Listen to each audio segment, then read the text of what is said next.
So last time, I talked about how I retired in my 30s with the principle enough. This time, I'm going to talk about my principles to food and eating. But take what you can for it. I wouldn't even call these tips because, again, food is very personal to each person, how important it is to them.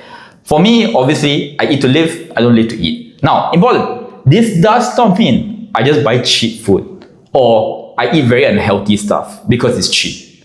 Because trust me, you eat unhealthy, you'll pay for it later on in terms of medical bills. So I buy a lot of fresh food.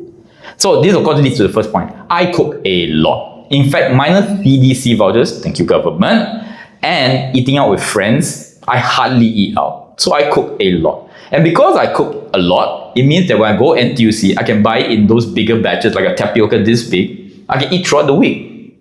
Because, fresh food means it will rot if you keep it for too long. So you better eat it fast. So I can do that. In fact, in terms of health, when I go to buy food, someone reminded me that when you have your own home, you might default to buying the same things over and over. You might be lacking certain minerals, vitamins, and proteins. So what I do is, like a hunter-gatherer kind of idea, I'll go into the NTUC I go to, and I see what's on sale. So it saves money, and then you vary your diet.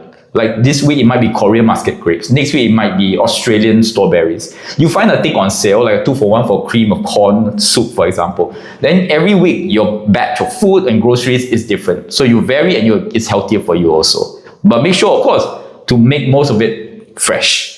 And of course, as you do more of these things, you also learn and watch certain ways where you also save in terms of not only money, but time. I saw this lady online. She bought a house in Japan in the early years, and it's because of little things that she did. For example, she will cook everything in a pot like those ramen. Instead of pouring it out after cooking, she'll just eat it from the pot. Meaning that you save on money, water, and most important for me, labor.